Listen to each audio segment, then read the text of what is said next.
Hello guys, ഞാൻ Aljo Ellis and ജോയുടെ പുതിയൊരു വീഡിയോയിലേക്ക് ഏവർക്കും സ്വാഗതം. അപ്പോൾ ഇന്നത്തെ വീഡിയോയ്ക്ക് നമ്മൾ ഡിസ്കസ് ചെയ്യാൻ പോകുന്നത് സ്വീഡൻ എന്ന് പറയുന്ന രാജ്യത്തെ ജോലി സാധ്യതകളെക്കുറിച്ചും അവിടെ എങ്ങനെ ജോലി കണ്ടെത്താമെന്നും അവിടെ നമുക്ക് എക്സ്പെക്ട് ചെയ്യാവുന്ന ഒരു ആവറേജ് സാലറി എന്താണെന്നും നമ്മുടെ എക്സ്പെൻസ് എന്താണെന്നും എല്ലാം ഡീറ്റെയിൽ ആയിട്ട് പറയുന്ന ഒരു വീഡിയോ ആയിരിക്കും ഇത്. സോ അതുകൊണ്ട് തന്നെ നമ്മുടെ ഈ വീഡിയോ നിങ്ങൾ ഫുള്ള് സ്കിപ്പ് ചെയ്യാതെ കാണാൻ വേണ്ടി ശ്രദ്ധിക്കുക. ഈസി ആയിട്ടൊരു ജോലി കണ്ടെത്താൻ നിങ്ങളെ സഹായിക്കുന്ന ജോബ് പോർട്ടൽസ് ഞാൻ നിങ്ങളെ പരിചയപ്പെടുത്തുന്നതായിരിക്കും. സോ അതുകൊണ്ട് തന്നെ ഈ വീഡിയോ സ്കിപ്പ് ചെയ്യാതെ ഫുള്ളും കാണാൻ വേണ്ടി ശ്രദ്ധിക്കുക. അപ്പോൾ നമുക്ക് വീഡിയോയ്ക്കകത്തേക്ക് പോകാം. അതിനു മുമ്പ് ഒരു കാര്യം പറഞ്ഞോട്ടെ, നമ്മുടെ ഈ ചാനൽ നിങ്ങൾ പല ആളുകളും ആദ്യമായിട്ട് കാണുന്ന ആൾക്കാരുണ്ടാവും. സോ അങ്ങനെയാണെങ്കിൽ നമ്മുടെ ഈ ചാനൽ ഒന്ന് സബ്സ്ക്രൈബ് ചെയ്ത് വെക്കുക. അതേപോലെ തന്നെ തൊട്ടടുത്തൊരു ബെല്ലൈക്കൺ ഉണ്ട്, അതും കൂടി ഒന്ന് എനേബിൾ ചെയ്ത് വെച്ച് കഴിഞ്ഞാൽ നമ്മൾ അപ്ലോഡ് ചെയ്യുന്ന പുതിയ പുതിയ ഇൻഫോർമേറ്റീവ് ആയിട്ടുള്ള വീഡിയോസ് അപ്പോൾ തന്നെ നിങ്ങൾക്ക് നോട്ടിഫിക്കേഷൻസ് ആയിട്ട് ലഭിക്കുന്നതായിരിക്കും. അപ്പോൾ സ്വീഡൻ എന്ന് പറയുന്ന രാജ്യം പലപ്പോഴും പലരുടെയും ശ്രദ്ധയിൽപ്പെടാത്ത ഒരു രാജ്യമാണ്. കാരണം എന്താണെന്ന് ചോദിച്ചു കഴിഞ്ഞാൽ ഈ യൂറോപ്പിലുള്ള മറ്റ് പല രാജ്യങ്ങളും വെച്ച് കമ്പയർ ചെയ്യുമ്പം ആരും അത്ര ശ്രദ്ധിക്കപ്പെടാതെയോ അല്ലെങ്കിൽ അധികം ആളുകൾ കോൺസെൻട്രേറ്റ് ചെയ്യാതെ പോകുന്ന ഒരു രാജ്യം പലരുടെയും അറിവില്ലായ്മ തന്നെയാണ്. ഇവിടുത്തെ ജോലി സാധ്യതയും ഇവിടെ എങ്ങനെ ജോലി കണ്ടെത്തണമെന്നുമുള്ളത് നമുക്ക് വേണ്ടത്ര രീതിയിൽ അറിവില്ലാത്തത് കൊണ്ടാണ് നമ്മൾ പലരും അത് ശ്രദ്ധിക്കാതെ പോകുന്നത്. ഒരു ജോലി കിട്ടാൻ ഏറ്റവും പാടുള്ള ലക്സംബർഗ് പോലുള്ള രാജ്യത്ത് പോലും ആളുകൾ ജോലി സാധ്യതകൾ നോക്കുമ്പോഴാണ് സ്വീഡൻ എന്ന് പറയുന്ന രാജ്യത്തേക്ക് ആളുകൾ നോക്കുന്നില്ല, ഒരു ജോലിക്ക് വേണ്ടി ട്രൈ ചെയ്യുന്നില്ല എന്നുള്ളത് വല്ലാത്ത വ്യത്യസ്തമായിട്ടുള്ള ഒരു കാര്യം തന്നെയാണ്. കാരണം എന്താണെന്ന് ചോദിച്ചു കഴിഞ്ഞാൽ ഇപ്പം ലക്സംബർഗിലേക്കൊക്കെ അൺസ്കിൽഡ് കാറ്റഗറിയിലേക്ക് ഒത്തിരി ആളുകൾ ജോലിക്ക് നോക്കുന്നുണ്ട്. പക്ഷേ അത് ആക്ച്വലി കിട്ടത്തില്ല എന്നുള്ളതാണ് യാഥാർത്ഥ്യം. ഏജൻസികൾ ഇവരെയെല്ലാം പറ്റിച്ച് ഇവരുടെ നിന്ന് പൈസ തട്ടിച്ചുകൊണ്ട് പോവുകയാണ് നടക്കാറ്. അതേസമയം സ്കിൽഡ് കാറ്റഗറിയിൽ സാധ്യതകളുണ്ട്, പക്ഷേ എന്നിരുന്നാൽ പോലും ജോലി കിട്ടുക എന്ന് പറയുന്നത് അത്ര എളുപ്പമല്ല. അപ്പോൾ എങ്ങനെ നമുക്ക് ഈസി ആയിട്ട് സ്വീഡൻ പോലൊരു രാജ്യത്ത് എങ്ങനെ ഒരു ജോലി കണ്ടെത്താൻ പറ്റും, നമുക്കത് ഡീറ്റെയിൽ ആയിട്ട് തന്നെ നോക്കാം. അപ്പോൾ സ്വീഡൻ്റെ ഒരു പ്രത്യേകത എന്ന് പറയുന്നത് നല്ല ഹൈ സ്റ്റാൻഡേർഡ് ഓഫ് ലിവിങ്ങും അതേപോലെ തന്നെ ഇന്നോവേറ്റീവ് ആയിട്ടുള്ള ഒരു രാജ്യമൊക്കെ ആയിട്ടുള്ള ഒരു രാജ്യമാണ് സ്വീഡൻ. അതേപോലെ തന്നെ ഇവിടുത്തെ ഒരു സോഷ്യൽ വെൽഫെയർ സിസ്റ്റം എന്ന് പറയുന്നത് മറ്റ് യൂറോപ്യൻ രാജ്യങ്ങളുമായിട്ട് കമ്പയർ ചെയ്യുമ്പോൾ തന്നെ വളരെ വ്യത്യസ്തത നിറഞ്ഞതും അത്രയും അഡ്വാൻസ്ഡും ആണ്. സോ അതുകൊണ്ട് തന്നെ ഇങ്ങനെയുള്ള ഒരു രാജ്യത്ത് ഒരു ജോലി കിട്ടി സെറ്റിൽ ആവുക എന്ന് പറയുന്നത് എപ്പോഴും നല്ലൊരു കാര്യം തന്നെയാണ്. യൂറോപ്പിലുള്ള പല രാജ്യങ്ങളിലേക്കുമുള്ള ആളുകളുടെ തള്ളിക്കയറ്റം പോലെ ഈ സ്വീഡനിലേക്ക് ആളുകൾ അത്ര ഇടിച്ചിടിച്ച് നിൽക്കുന്നുമില്ല. അതുകൊണ്ട് തന്നെ ജോബ് മാർക്കറ്റിൽ ഒരു ജോലി കണ്ടെത്താൻ വേണ്ടി നോക്കുന്ന സമയത്ത് കോമ്പറ്റീഷൻ കുറയുമെന്നുള്ളതും ആദ്യമേ ചെല്ലുന്ന ആളുകൾക്ക് നല്ല നല്ല ഓപ്പർച്യൂണിറ്റീസ് കിട്ടുമെന്നുള്ളതും ഇവിടെ ശ്രദ്ധിക്കേണ്ട ഒരു കാര്യം തന്നെയാണ്. സ്വീഡനിലെ ഒരു ആവറേജ് സാലറി എന്ന് പറയുന്നത് ഏകദേശം ഒരു 2,60,000 രൂപയോളം അടുത്ത് വരും. ഇത് ഞാൻ നമ്മൾ ഈ പറയുന്ന ഈ വീഡിയോയ്ക്കകത്തുള്ള എല്ലാ എമൗണ്ടുകളും അതായത് ഫിഗേഴ്സും ഇന്ത്യൻ റുപ്പീസിലായിരിക്കും പറയുന്നത്. കാരണം നമ്മുടെ കഴിഞ്ഞ ഏതോ ഒരു വീഡിയോയ്ക്കകത്ത് ആരോ നമ്മളോട് പറഞ്ഞിട്ടുണ്ടായിരുന്നു, നിങ്ങളെല്ലാവരും ഈ ഇന്ത്യൻ റുപ്പിയിൽ പറയാതെ ഇങ്ങനെ യൂറോയിലും മറ്റ് കറൻസിയിലും പറയുന്നതുകൊണ്ട് മനസ്സിലാക്കാൻ ബുദ്ധിമുട്ടാണ്, അതുകൊണ്ട് അതൊരു ഇന്ത്യൻ റുപ്പിയിൽ പറയാമോ എന്ന് ചോദിച്ചായിരുന്നു. അതുകൊണ്ട് തന്നെ ഈ വീഡിയോയിൽ നമ്മൾ അങ്ങനെ ഒരു ചേഞ്ച് കൊണ്ടുവരുവാണ്. അപ്പോൾ നമ്മുടെ അറൗണ്ട് ഒരു ആവറേജ് സാലറി എന്ന് പറയുന്നത് സ്വീഡനിൽ 2,60,000 രൂപയോളം വരുമെന്നുള്ളതാണ് യാഥാർത്ഥ്യം. ആവറേജ് സാലറിയാണ് ഇത്. പേഴ്സൺ ടു പേഴ്സൺ ഡിഫറൻ്റ് ആകും. അതേപോലെ തന്നെ നമ്മൾ വർക്ക് ചെയ്യുന്ന മേഖലയും നമ്മുടെ ക്വാളിഫിക്കേഷൻസും നമ്മുടെ സ്കിൽ സെറ്റ്സും അതേപോലെ തന്നെ നമ്മൾ വർക്ക് ചെയ്യുന്ന ഡെസിഗ്നേഷനും ഒക്കെ അനുസരിച്ച് ഈ എമൗണ്ട്സ് അങ്ങോട്ടും ഇങ്ങോട്ടും മാറും. അങ്ങനെ കുറേ ആളുകളുടെ സാലറി എടുത്തിട്ട് ഒരു ആവറേജ് കണ്ടുപിടിക്കുന്നതാണ് ഈ സാലറി. ഇനി നമ്മളൊരു എക്സ്പെൻസിലേക്ക് വരുന്ന സമയത്ത് സിംഗിൾ ആയിട്ട് ഇരിക്കുന്ന ഒരാൾക്ക് വരുന്ന എക്സ്പെൻസ് എന്ന് പറയുന്നത് അറൗണ്ട് ഒരു 94,000 രൂപ തൊട്ട് 1,17,000 അല്ലെങ്കിൽ 1,20,000 രൂപ എടുത്ത് എക്സ്പെൻസ് ആയിട്ട് വരും. അതേപോലെ ഒരു 4 പേരടങ്ങുന്ന ഒരു ഫാമിലിക്ക് എക്സ്പെൻസ് വരുന്നത് ഒരു മാസം 1,95,000 തൊട്ട് ഒരു 2,35,000 രൂപ വരെ എക്സ്പെൻസ് വരും. അപ്പോൾ നിങ്ങൾക്ക് ഇതിനകത്ത് ഏകദേശം ഒരു ചെലവും വരവും നിങ്ങൾക്ക് മനസ്സിലായി എന്ന് ഞാൻ വിചാരിക്കുന്നു. അപ്പോൾ ഈ ചെലവ് പറയുന്ന സമയത്ത് ഇതിനകത്ത് റെന്റ് വരും, ഫുഡിൻ്റെ ചെലവുകൾ വരും, മറ്റ് യൂട്ടിലിറ്റി ബില്ലുകൾ വരും. ഇതെല്ലാം കൂടെ ചേർത്തിട്ടുള്ള ഒരു ചെലവാണ് ഞാനിവിടെ പറഞ്ഞിരിക്കുന്നത്. ഇനി നമുക്ക് ഓരോ മേഖലയിലും എന്താണ് സാലറി, അതേപോലെ തന്നെ ഏതൊക്കെ മേഖലകളിൽ ഹൈ ഡിമാൻഡ് ആയിട്ടുള്ള ജോലി കിട്ടും, ഈ വക കാര്യങ്ങളും കൂടെ നമുക്ക് നോക്കണ്ടേ. അപ്പോൾ ഇനി നമ്മൾ നോക്കാൻ പോകുന്നത് ഹൈലി സ്കിൽഡ് ആയിട്ടുള്ള ആളുകളുടെ സാലറിയും അവരുടെ ഏതൊക്കെ മേഖലയിലാണ് ജോലി കിട്ടാൻ സാധ്യതയുള്ളതുമാണ് നമ്മൾ ഇനി ഫസ്റ്റ് ആയിട്ട് നോക്കാൻ പോകുന്നത്. എന്നിട്ട് നമ്മൾ അൺസ്കിൽഡ് കാറ്റഗറിയിലേക്കും പോകുന്നതായിരിക്കും. അപ്പോൾ ആദ്യമേ നമ്മൾ നോക്കാൻ പോകുന്നത് സ്കിൽഡ് കാറ്റഗറിയിൽ ഫസ്റ്റ് വരുന്നത് മെഡിക്കൽ പ്രൊഫഷണൽസ് ആണ്. അതിനകത്ത് ഡോക്ടേഴ്സ് ആൻഡ് സർജൻസ് ആണ് വരുന്നത്. ഇവരുടെ സാലറി എന്ന് പറയുന്നത് അറൗണ്ട് 5,48,800 തൊട്ട് 7,83,000 രൂപ വരെ അറൗണ്ട് ആ ഒരു രീതിയിലായിരിക്കും ഇവരുടെ സാലറി വരുന്നത്. ആവറേജ് സാലറിയാണ് ഈ പറയുന്നത്. അതേപോലെ തന്നെ IT സ്പെഷ്യലിസ്റ്റ് ആണ് മറ്റൊരു കാറ്റഗറി. IT സ്പെഷ്യലിസ്റ്റിനകത്ത് തന്നെ സോഫ്റ്റ്വെയർ എഞ്ചിനീയേഴ്സ് ഉണ്ട്, ഡാറ്റ സയൻറ്റിസ്റ്റ് ഉണ്ട്, ഇങ്ങനെയുള്ള പല മേഖലകളുണ്ട്. അപ്പോൾ അവർക്ക് കിട്ടുന്ന അറൗണ്ട് ഒരു സാലറി എന്ന് പറയുന്നത് പെർ മന്ത് 3,91,000 തൊട്ട് ഒരു 5,48,000 വരെ പെർ മന്ത് സാലറി അവർക്ക് എക്സ്പെക്ട് ചെയ്യാൻ പറ്റും. ഇനി അടുത്തൊരു കാറ്റഗറിയാണ് ഫിനാൻസ് അനലിസ്റ്റ് അല്ലെങ്കിൽ അതേപോലെ തന്നെ അവിടെ ഫിനാൻസ് മേഖലയിൽ വർക്ക് ചെയ്യുന്ന മാനേജേഴ്സ്. ഇവരുടെ സാലറി എന്ന് പറയുന്നത് ഒരു 4,70,000 തൊട്ട് 6,27,000 അല്ലെങ്കിൽ 6,30,000 ആ ഒരു റേഞ്ചിലായിരിക്കും ഇവരുടെ സാലറി വരുന്നത്. നമ്മൾ അടുത്തായിട്ട് നോക്കാൻ പോകുന്നത് അൺസ്കിൽഡ് കാറ്റഗറിയിൽ, അത് നമുക്ക് എല്ലാവർക്കും അറിയണമല്ലോ. അപ്പോൾ അൺസ്കിൽഡ് കാറ്റഗറിയിലേക്കാണ് ഒത്തിരി ആളുകൾ ജോലി നോക്കി പോകുന്നത് തന്നെ. അപ്പോൾ അങ്ങനെയുള്ള മേഖലയിലേക്ക് പോകുന്ന ആളുകൾക്ക് കിട്ടുന്ന ഏകദേശം ഒരു സാലറി എന്താ, അത് നമുക്കൊന്ന് നോക്കിയാൽ. കൂട്ടത്തിൽ വരുന്ന ഫസ്റ്റ് കാറ്റഗറിയാണ് ഹോസ്പിറ്റാലിറ്റി ആൻഡ് റെസ്റ്റോറൻറ്റ് സ്റ്റാഫ്. ഇവർക്ക് എറൗണ്ട് കിട്ടുന്ന സാലറി എന്ന് പറയുന്നത് 1,56,000 തൊട്ട് ഒരു 1,95,000 വരെയൊക്കെ ഇവർക്ക് എക്സ്പെക്ട് ചെയ്യാവുന്ന ആവറേജ് സാലറിയാണ്.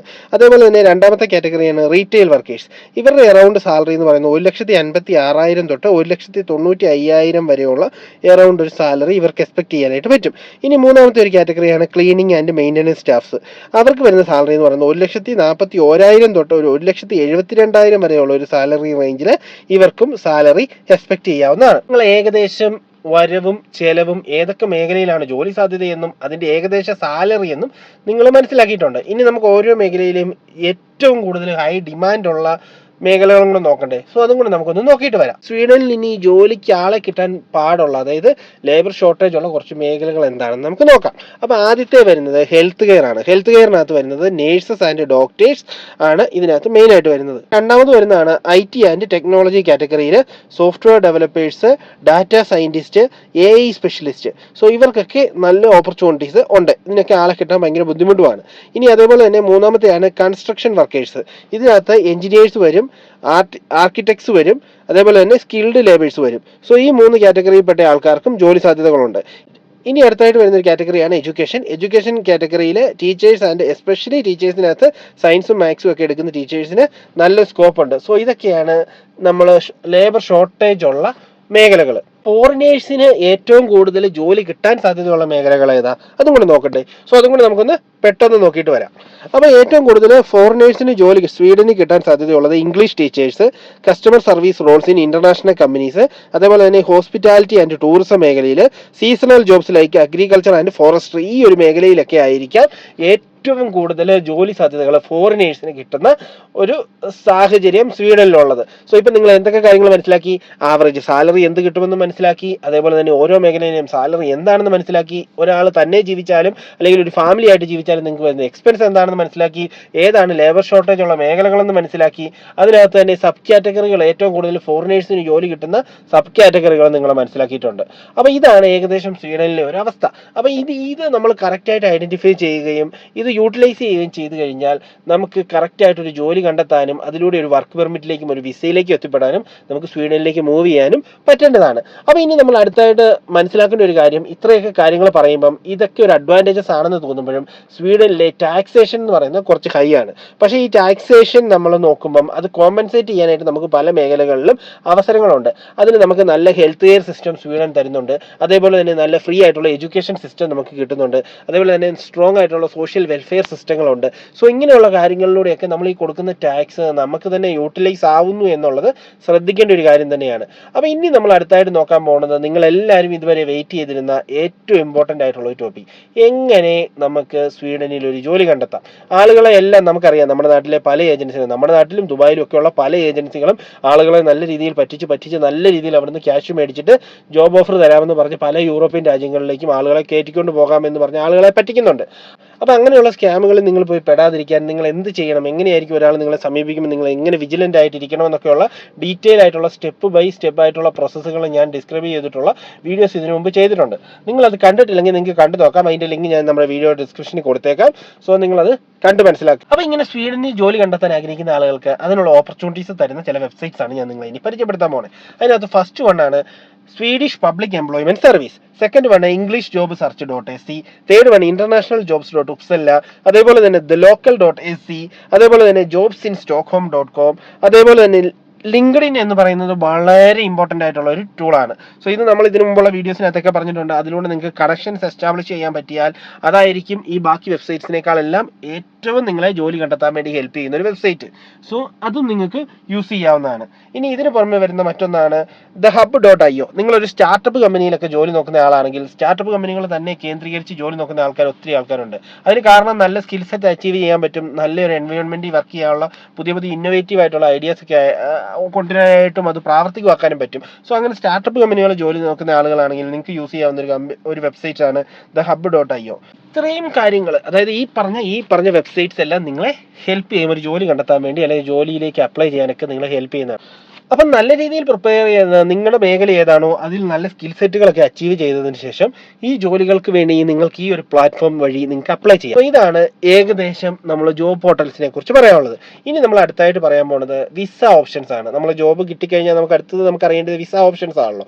സോ നമുക്ക് മെയിൻ ആയിട്ടും നമുക്ക് സ്വീഡനിലേക്ക് ജോലി നോക്കുന്ന ആളുകൾക്ക് ഫസ്റ്റ് ടൈപ്പ് ഓഫ് കിട്ടുന്ന ഒരു വിസ എന്ന് പറയുന്നത് വർക്ക് പെർമിറ്റ്സ് ആണ്. ഇത് നല്ലൊരു ജോബ് ഓഫർ കിട്ടിക്കഴിഞ്ഞാൽ അതുവഴി നമ്മൾ സ്വീഡനിലുള്ള ഒരു എംപ്ലോയർ ത്രൂ നമുക്കൊരു ജോബ് ഓഫർ കിട്ടിക്കഴിഞ്ഞാൽ അതുവഴി നമുക്ക് എന്ത് ചെയ്യാം, ഒരു വർക്ക് പെർമിറ്റിന് എംപ്ലോയർ ത്രൂ തന്നെ അവർ അത് അപ്ലൈ ചെയ്ത് നമുക്കൊരു വർക്ക് പെർമിറ്റ് ആയിട്ട് കിട്ടുന്നതായിരിക്കും. ഇനി രണ്ടാമത്തെ കാറ്റഗറിയാണ് EU ബ്ലൂ കാർഡ്. ഇതിനു മുമ്പുള്ള പല വീഡിയോസിലും ഞാൻ പറഞ്ഞിട്ടുണ്ട് EU ബ്ലൂ കാർഡ് എന്താണെന്ന്. EU ബ്ലൂ കാർഡ് എന്ന് പറഞ്ഞു കഴിഞ്ഞാൽ ഹൈലി സ്കിൽഡ് ആയിട്ടുള്ള കാറ്റഗറിയിൽ വർക്ക് ചെയ്യുന്ന ആളുകൾക്ക് അപ്ലൈ ചെയ്യാനും പോകാനും പറ്റുന്ന ഒരു തരം വിസ കാറ്റഗറിയാണ് EU ബ്ലൂ കാർഡ്. ഇനി മൂന്നാമത് വരുന്ന ഒരു കാറ്റഗറിയാണ് ജോബ് സീക്കർ വിസ. ഇനി നിങ്ങൾക്ക് നല്ല ക്വാളിഫിക്കേഷനും എക്സ്പീരിയൻസും അതേപോലെ തന്നെ നിങ്ങൾ പഠിച്ച മേഖല, അതായത് ഏത് മേഖലയാണോ അത് ഷോർട്ടേജ് ഉള്ള മേഖലയാണ് സ്വീഡനിൽ എന്നൊക്കെ നിങ്ങൾക്ക് മനസ്സിലാകുവാണെങ്കിൽ നിങ്ങൾക്ക് ഒരു ജോബ് സീക്കർ വിസയ്ക്ക് വേണ്ടി അപ്ലൈ ചെയ്യാം. ഇതിന്റെ കാലാവധി എന്ന് പറയുന്നത് 3 മാസം തൊട്ട് 9 മാസം വരെയാണ്. ഇതുവഴി നിങ്ങൾക്ക് ഒരു ജോബ് ഓഫർ കിട്ടാതെ തന്നെ നിങ്ങൾക്ക് സ്വീഡനിൽ എത്തിപ്പെടാനും അവിടെയുള്ള ലോക്കലിയുള്ള കമ്പനികളിൽ അപ്ലൈ ചെയ്യാനും ഈസി ആയിട്ട് ഒരു ജോലിയിലേക്ക് കയറി പറ്റാനും പറ്റുന്നതാണ്. അങ്ങനെ ഒരു ജോബ് സീക്കർ വിസ എന്ന് പറയുന്ന ഒരു കാറ്റഗറിയും സ്വീഡനിലുണ്ട്. അപ്പോൾ ഇതിനു മുമ്പ് നിങ്ങൾ ഇതേപോലത്തെയുള്ള ജോബ് സീക്കർ വിസ നിങ്ങൾ പല രാജ്യങ്ങളെ കണ്ടിട്ട് കാണും അല്ലേ? ഓസ്ട്രിയ, ജർമ്മനി, അവിടെയൊക്കെ job seeker visa, opportunity card എന്നൊക്കെ പറഞ്ഞിട്ട് പലതരത്തിലുള്ള വിസ കാറ്റഗറികൾ ഉണ്ടായിരുന്നു. അതേപോലെ തന്നെ സ്വീഡനിലും ഈ ഒരു അവസരം ഉണ്ടെന്നുള്ളത് മനസ്സിലാക്കി വെക്കുക. നിങ്ങൾക്ക് ഒരു ജോബ് ഓഫർ കിട്ടുന്നില്ലെങ്കിൽ, നിങ്ങൾ യൂറോപ്യൻ യൂണിയനിലോ അല്ലെങ്കിൽ യൂറോപ്യൻ എക്കണോമിക് ഏരിയയിലോ ഉള്ള ഒരാളല്ലെങ്കിൽ, ഒരു ജോബ് ഓഫർ കിട്ടുന്നില്ലെങ്കിൽ നിങ്ങൾക്ക് വർക്ക് പെർമിറ്റ് കിട്ടാനായിട്ടോ അല്ലെങ്കിൽ വിസ ഓപ്ഷൻസ് കിട്ടാനുള്ള സാധ്യതകളില്ല. അത് നിങ്ങൾ മനസ്സിൽ വെക്കുക. നിങ്ങളപ്പോൾ എങ്ങനെയും ഒരു നല്ല ജോബ് ഓഫർ ഒരു നല്ല റെപ്യൂട്ടഡ് ആയിട്ടുള്ള ഒരു എംപ്ലോയറുടെ അടുത്ത് നിന്ന് ഇന്റർവ്യൂ അറ്റൻഡ് ചെയ്ത് അത് കിട്ടാൻ വേണ്ടി ശ്രമിക്കുക. അങ്ങനെ കിട്ടുവാണെങ്കിൽ അതുവഴി നമുക്ക് എന്ത് ചെയ്യാം, നമുക്കൊരു വർക്ക് പെർമിറ്റിന് അപ്ലൈ ചെയ്യാനും ഈസി ആയിട്ട് മൈഗ്രേറ്റ് ചെയ്യാനും പറ്റുന്നതായിരിക്കും. ഇനി ഒത്തിരി ആളുകൾ ചോദിക്കുന്ന ഒരു കാര്യമാണ്, പല ഏജൻസികളുടെ കയ്യിലും ആൾക്കാർ പൈസ കൊടുത്തിട്ട് കുറേ കാലങ്ങളായിട്ട് വെയിറ്റ് ചെയ്തിരിപ്പുണ്ട്. വിസയ്ക്ക് പ്രോസസ്സിങ് ടൈം ആവുന്നില്ല, ഞങ്ങൾക്ക് ഡേറ്റ് കിട്ടുന്നില്ല, സ്ലോട്ട് കിട്ടുന്നില്ല, അല്ലെങ്കിൽ ഞങ്ങൾ ഇത് എത്ര സമയം എടുക്കും ഇതിൻ്റെ ഓരോ സ്റ്റെപ്പിനെന്നുള്ളത്. സോ അപ്പം അതും കൂടെ നമ്മൾ ജസ്റ്റ് ഈ വീഡിയോയ്ക്കകത്തൊന്ന് ഇൻക്ലൂഡ് ചെയ്യാനായിട്ട് ശ്രമിക്കുകയാണ്. അപ്പം വർക്ക് പെർമിറ്റിനാണ് നിങ്ങൾ അപ്ലൈ ചെയ്യുന്നതെങ്കിൽ അതിന് നിങ്ങൾക്ക് ഏകദേശം വരുന്ന ഒരു സമയം എന്ന് പറയുന്നത് 1 മാസം തൊട്ട് 3 മാസം വരെ ആയിരിക്കും. സോ ഈ ഒരു ടൈം ഫ്രെയിമിനുള്ളിൽ നിങ്ങൾക്ക് വർക്ക് പെർമിറ്റ് കിട്ടുന്നതായിരിക്കും. ഇനി അതേപോലെ തന്നെ നിങ്ങൾ EU ബ്ലൂ കാർഡിന് വേണ്ടി അപ്ലൈ ചെയ്യുന്നതെങ്കിൽ അപ്രോക്സിമേറ്റ്ലി ഒരു 90 ദിവസത്തിനുള്ളിൽ EU ബ്ലൂ കാർഡിൻ്റെ എല്ലാ പ്രോസസ്സുകളും തീർന്ന് EU ബ്ലൂ കാർഡും നിങ്ങൾക്ക് കിട്ടുന്നതായിരിക്കും. ഇനി ചില എക്സെപ്ഷണൽ കേസസ് ഉണ്ട്. നിങ്ങൾ അപ്ലൈ ചെയ്യുന്ന സമയത്ത് അതിന് വരുന്ന കോംപ്ലിസിറ്റി, നിങ്ങളുടെ പേപ്പർ വർക്കുകൾ പ്രോസസ്സ് ചെയ്യാനുള്ള കോംപ്ലിസിറ്റി, അതേപോലെ തന്നെ ഒത്തിരി വിസ ആപ്ലിക്കേഷൻസ് ഒക്കെ വന്നു കഴിഞ്ഞാൽ അതനുസരിച്ച് ഈ പറഞ്ഞ സമയത്തിനേക്കാൾ ചിലപ്പം എക്സ്റ്റെൻഡ് ആവാനുള്ള സാധ്യതകളും ഉണ്ട്. അങ്ങനെ വിസയ്ക്ക് വേണ്ടി അപ്ലൈ ചെയ്യുന്ന ഒരാൾക്ക് ഫേസ് ചെയ്യേണ്ടി വരുന്ന ഏകദേശം ഒരു പ്രോസസ്സിംഗ് ടൈമും ചാലഞ്ചസും. ഇത്രയും കാര്യങ്ങൾ നിങ്ങളിലേക്ക് ഷെയർ ചെയ്യുക എന്നുള്ളതായിരുന്നു ഈ വീഡിയോയിലൂടെ ഞാൻ ആഗ്രഹിച്ചത്. അപ്പം വിദേശ സ്വപ്നം കാണുന്ന ആളുകൾക്കെല്ലാം എത്രയും വേഗം അത് സാധിച്ചു കിട്ടട്ടെ എന്ന് തന്നെ ഞാൻ ആശംസിക്കുന്നു. സോ അപ്പോൾ അങ്ങനെയാണെങ്കിൽ നമുക്ക് ഈ വീഡിയോ ഇവിടെ വെച്ച് വൈൻഡ് അപ്പ് ചെയ്യാം. അപ്പം നമുക്കിനി മറ്റൊരു വീഡിയോ ആയിട്ട് കണ്ടുകൊണ്ടുവന്ന വരെ ടേക്ക് കെയർ.